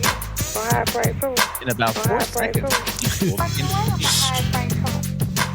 Yeah, I'm a high price hoe. Why the fuck you worry about it? How many MCs must get this before somebody says don't fuck with Chris? Now here's a situation about this bitch that I know. And yo, from the get-go, I knew she was a high price hoe. The first time we met, she was fresh and legit. Medallion and rings and sporting that stripe outfit. So then I stepped to her and played my cards tight. And yo, I played them. Last track on the record, number 12, Harvey Style. He's a lawyer. My boy Joe back in this bitch with the doghouse posse. What's up, dog? Yeah, we in this motherfucker. You know what I'm saying? About to got on these fuck ass niggas underestimated our town. About to kick it straight legit. Yeah, niggas, man. You ready to do this shit, man? Come on, man. Let's kick it to these old fuck ass niggas, Harvey Style. Like that time, you know what I'm saying? With battle dogs in the house, a gang to fire that juvenile. Not driving a sucker that passed the golden tunnel with whole style. Late at night, I hit the biggest to make a profit. A cop suited up in disguise to try to stop me. Got another spot, Mary Poppins, I broadcasted. Street of homicide full of black shit, it Mac Daddy. Beat a nigga down for a starter, so who gives a fuck? Headed over the water for trouble. That is your one and done for episode 637. Mm-hmm. That is Doghouse Posse. Dope gets no heavier. As we take a look, are you ready for the shock? No singles, no charting action, and a lot of samples that we recognized. So, yeah. So that was a record that happened. Doghouse Posse, Dope gets no heavier. Your one and done for episode 637.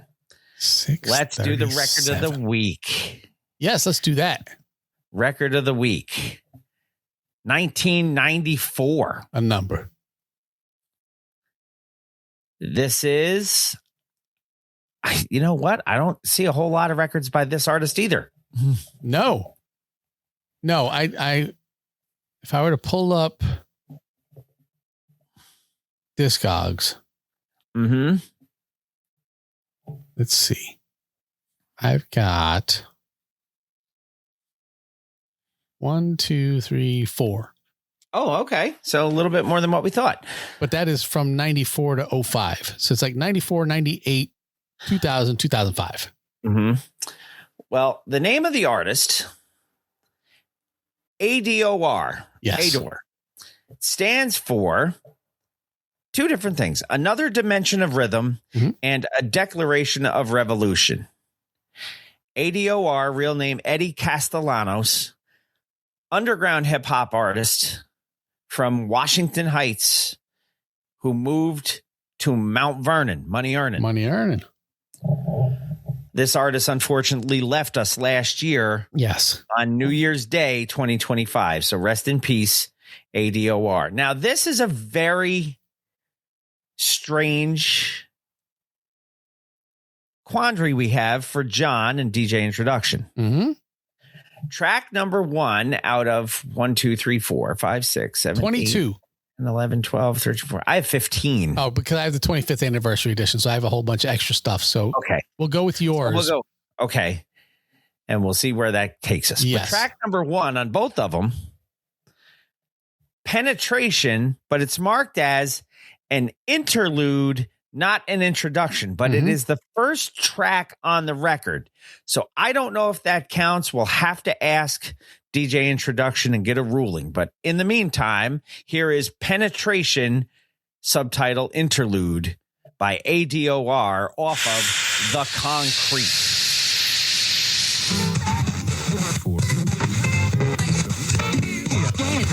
1, 2, 1, 2, 1, 2. Check this out. This is the Group Home Radio Station. You're about to enter the center of his soul. In this darkness, in this no. The shore sharker, the rebel poetic son.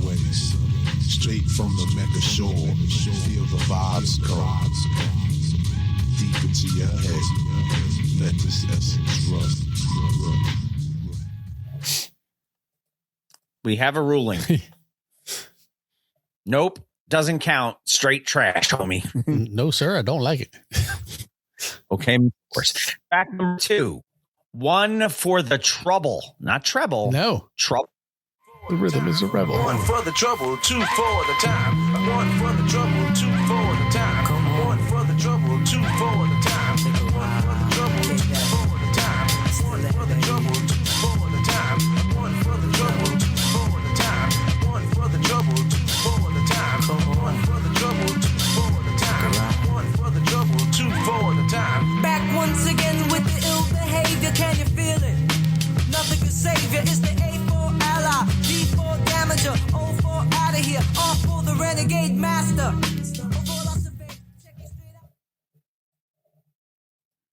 Track number 3, Life Flow.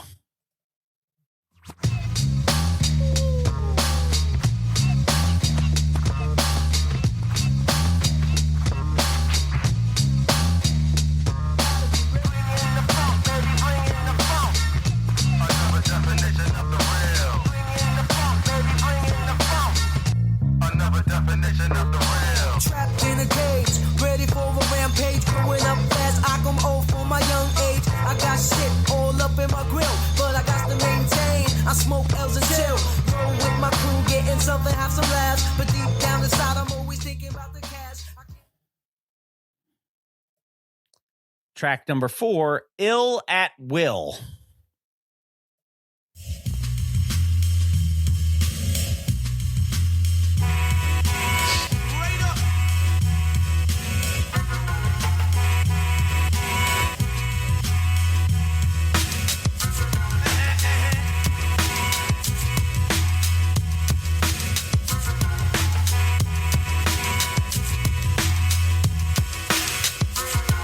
Check it out, yo. Here comes the brand new style. Peace to my people on trial and in the P now. But that's another issue. So let's switch. I almost expected peace to my people on Rikers. Ow. And I would have allowed it. Track number 5, Day to Day. Not Day. Once again, coming within the episode from the concrete. We arrive to the smells from the L in the air. Only one function left. That's just the parlay.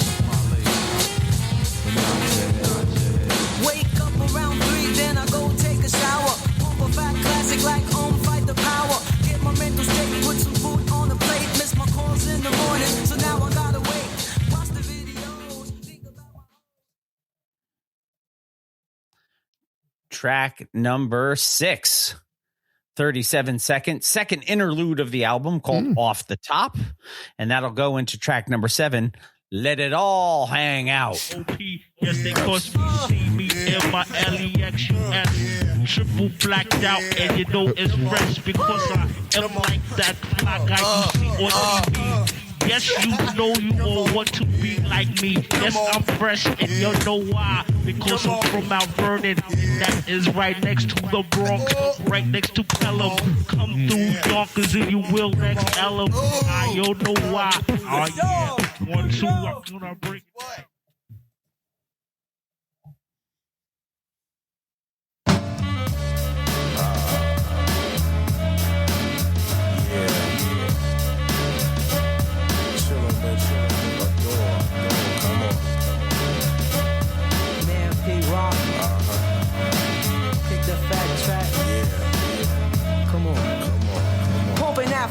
For all to use, yo, we're getting buck wild on this ADOR slamming crew. Stepping up to bum rush the stage. It's the crew motivated by the spark of the rage. The mic is the teacher to get you out the cage from the get. Pretty sure Pete Rock used that on Mech and the Soul Brother. I think he did. This has been pretty decent so far. Yeah. What track number are we up to? 2, 4, 6, 7. We're up to 8, which is another interlude, little longer one called The Voice. So we're just going to play that to start. All right. Yo, this is KB. Yeah, I was calling you know what I'm saying? Because I was over the crib, me and my man, we was vibing on the album, you know what I'm saying? I want you to like go into your name a little bit more, you know what I'm saying? It represents everything to me. It's my brand. It's my brand that's been burned into my soul. It's my conditioning from my environment that has made me. And, you know, there's many aspects of it. I represent, you know, the voice of one of the many urban youth out here who has ideas, who has feelings, who has anger, who has frustration. You know, that's the definition of real. All my lyrics, all my whole mental really just comes from what I've seen.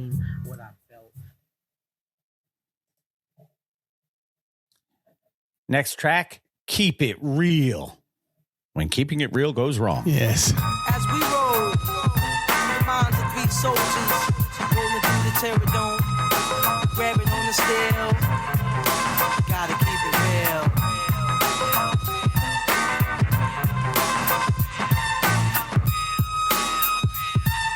You fuck with your heart. This is what I do. You is the beast from the east with the untouchable crew. Now the press will stop the quickness when the mental got no thickness. Line by line, I blow your head when I kick this. A lot of MCs is perpetrating the flow, so I gotta keep it real and separate. Let's follow that up with From the Concrete. Kind of, sort of the title track. Kind of, yeah. It's closest we're going to get. Well, let's play that one then. Yo, it ain't no game.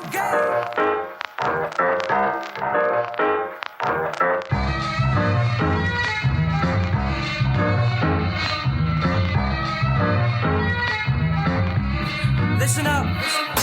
Do you see what I see? Look into the mirror. Everything's a wreck. If you don't see it, check the news coming from a ghetto block. And how life is tried 7 days around the clock. New York to LA, back to Brooklyn, hit a buck. See the young girls hooking, trying to survive. Is what kids die for. Beast the Crips and Bloods in the street law. The most of the masses. Yeah, I'm actually feeling this record pretty much. Well, that's good. Track number 11, The Kid is Crazy. You so crazy.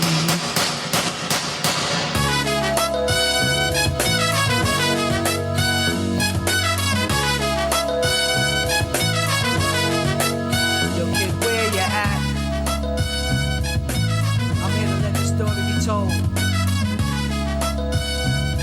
in peace, baby.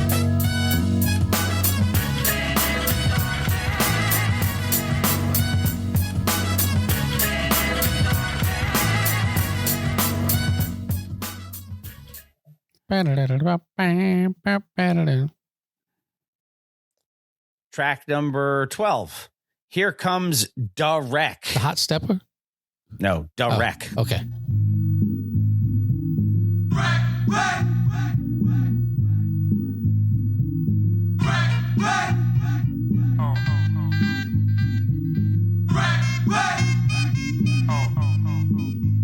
Can I get a whole shout? Time to talk about taking no shorts, going all out. Peace to uptown, I come to shut them down. People everywhere come along and jump around. I got the boom to put your whole head out. Coming from the bottom, so you know I gotta get out. Step out, get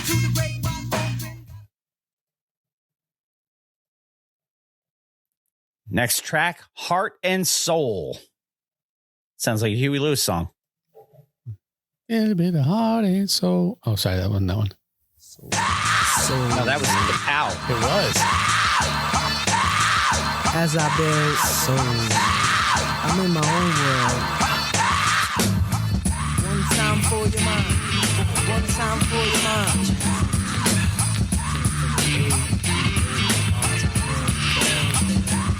When I select the flex, I snap next with my checks. Coming to the world out the group home project. I raise my fist for my people that's stuck in this bliss. Born to the pain, so I come from emptiness. Here I come knocking down the door. Guard your grill, cause I'm coming hardcore. Give a toast and a swig to the child who's getting big. Getting mad rhythms, flipping out the wig. Track number 14, Day to Day, subtitled Diamond D's Mecha Mix. Once again, come within an episode from the concrete. Right. We arise to the smell of hell that's lit in the air. True. With only one function left. That's just the parlay. Right. Nod your head. Wake up around 3, then I go take a shower. Pump a fat classic like Fight the Power. Get my mental straight, put some food on a plate. What do you say? Woke up, didn't choke up, got my AK, it was broke up. Last track on the record is The Last Word, subtitled Interlude, and it runs 41 seconds. Last word, the last word.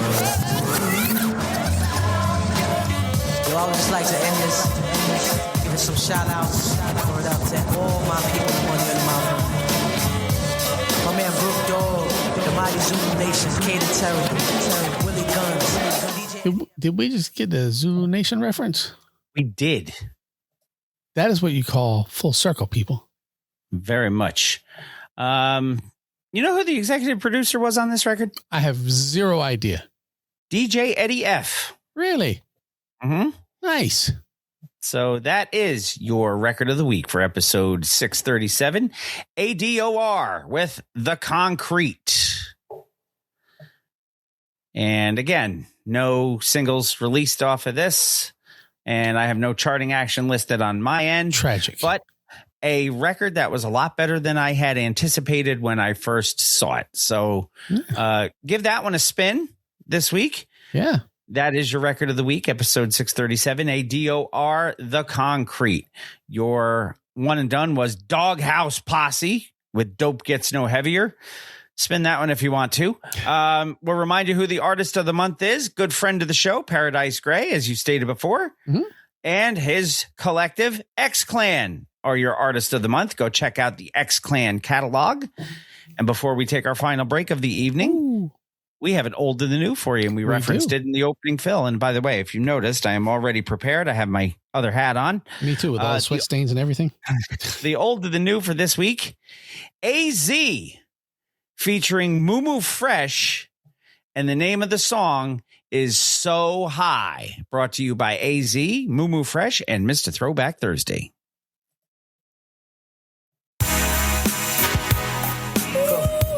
Cause I'm so smooth. Shit crazy. I'm so high, so high, so high, I can't come down. So high, so high, I can't come down.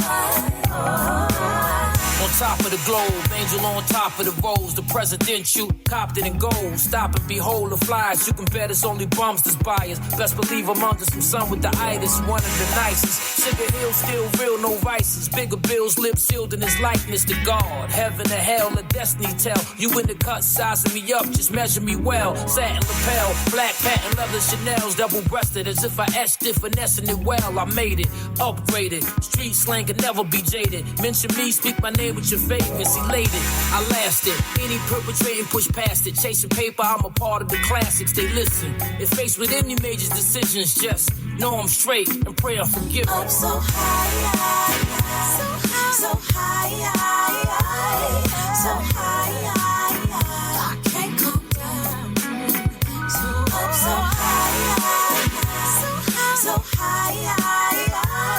so high, I can't come down. 4 hedge funds, 3 net sags, 2 left legs. It's less sad when you left for dead. Let it spread, be a boss, invest some bread. That's what he said, Johnny Dredd. He was off his meds. Ferrari bed, rather stack than party instead. Played it back, all our actions don't involve me with fares. A car on the rag, I'm vocal. Pressing politics was supposed to. Posting Wally pics from the old school won't hold you. I'm working, and know me is to meet me in person. Stay dolly, seeking and searching is more. Meek and humble, can move 100 deep if I want to. But know it's best to creep when you come through is caution. 100 mil, a wheel of fortune. My portion buried 6 feet, sealed in a coffin, was cracking. I'm tapped in, vapping and stacking. Stashing grants and still spinning them jacks. And I'm so grateful. All these days I prayed for. Blessings pour like rainfall. Shower me eternally. I'm so grateful. Hard times kept me faithful. Stay down when my day was. Shiny things like shiny screens like you. I'm so high, so high, so high, I can't come down. So high, so high, so high, I can't come down. I'm so high, I'm so I'm so high. Ooh, I'm so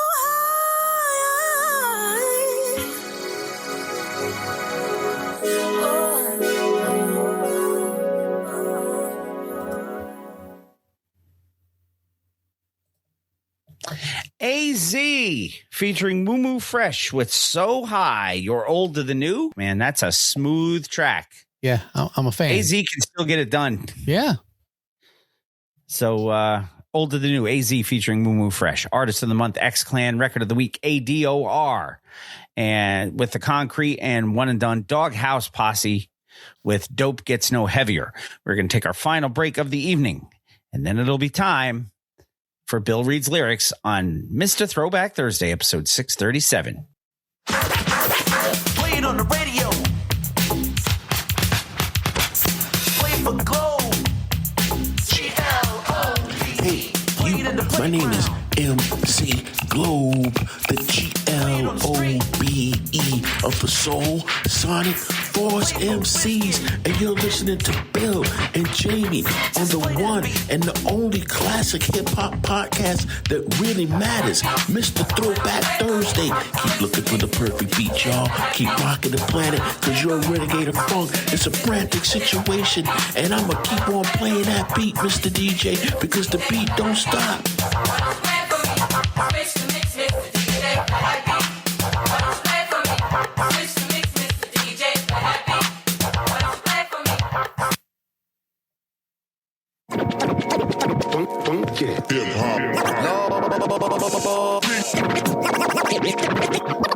But it starts with Bill. I'm Bill S. Preston. It's called reading. Top to bottom, left to right. Group words together as a sentence. Take Tylenol for any headaches. Midol for any cramps. Most people probably don't listen to the lyrics, but they should. Welcome to Bill Reed's Lyrics.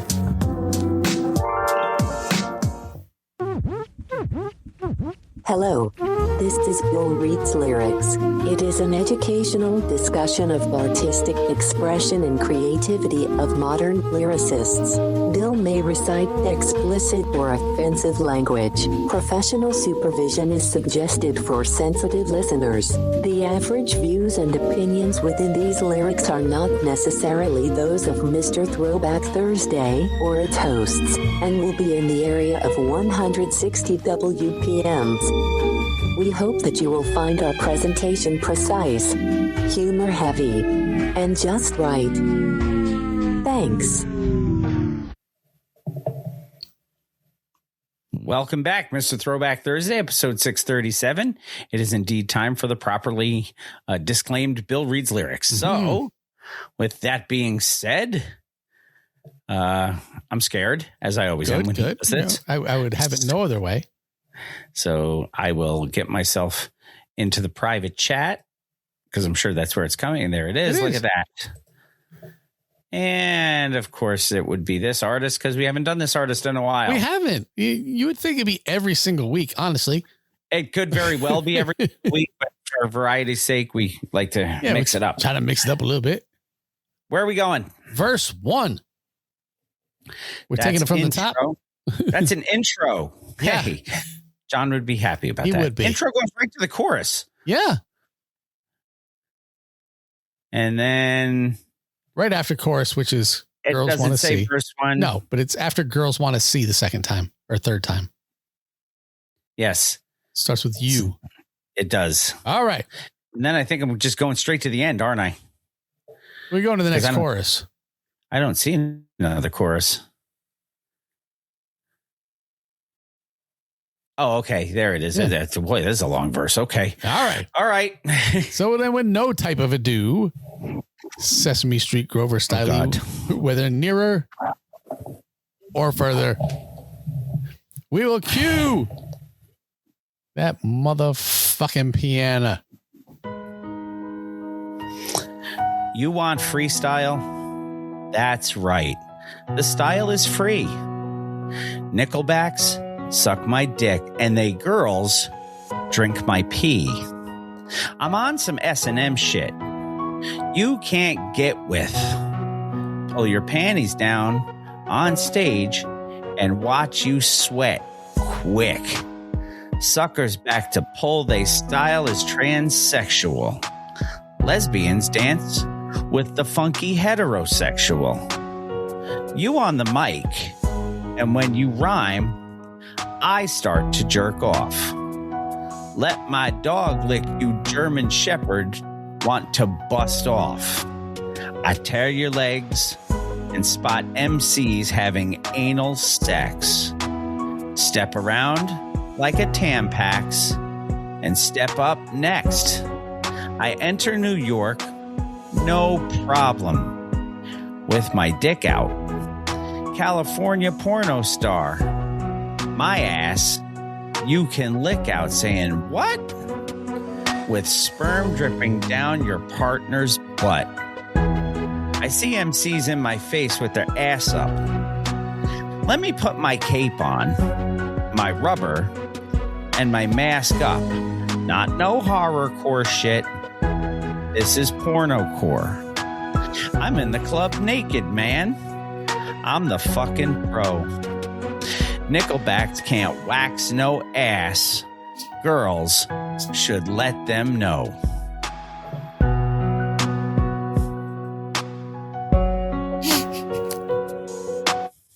The wizard. The wizard that is Cool Keith. Yes, indeed. I fucking love Keith. I don't care. John knew. Yeah, John knew right away. Would that happen to be the wizard Cool Keith? Yes, it would. When in doubt, guess Cool Keith.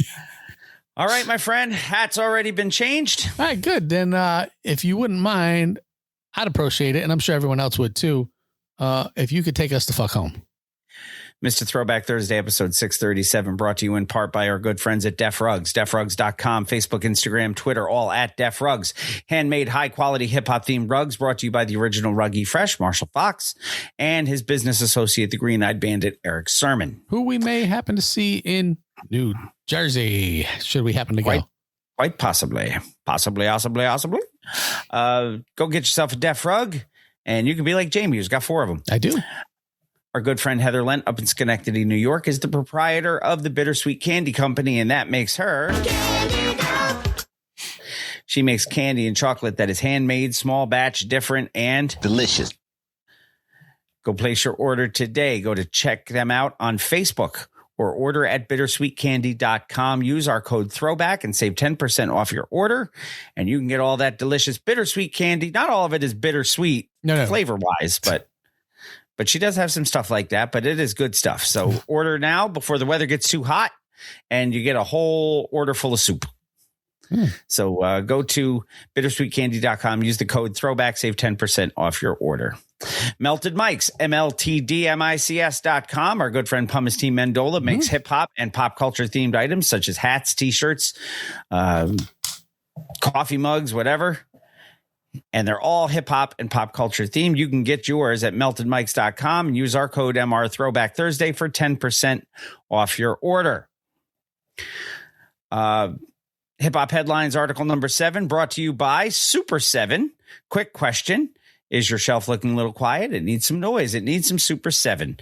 We got a special landing page set up just for you, whether you're hunting for the hip hop reaction figures, such as the Tony Starks that Jamie is modeling right now, or anything else that Super 7 has to offer. You need to grab them through us. Go to super7.com/MR Throwback Thursday. And show Super 7 that Mr. Throwback Thursday posse runs deep with classic beats and classic toys. Don't forget our social media network. Visit us on mrthrowbackthursday.com. Click that microphone and leave us a voice message. It's called Hit Us Up. We want to hear your opinions on the Africa Bambaataa situation, whether you can separate the artist from the art and what you think about that whole thing. Follow us on our social medias.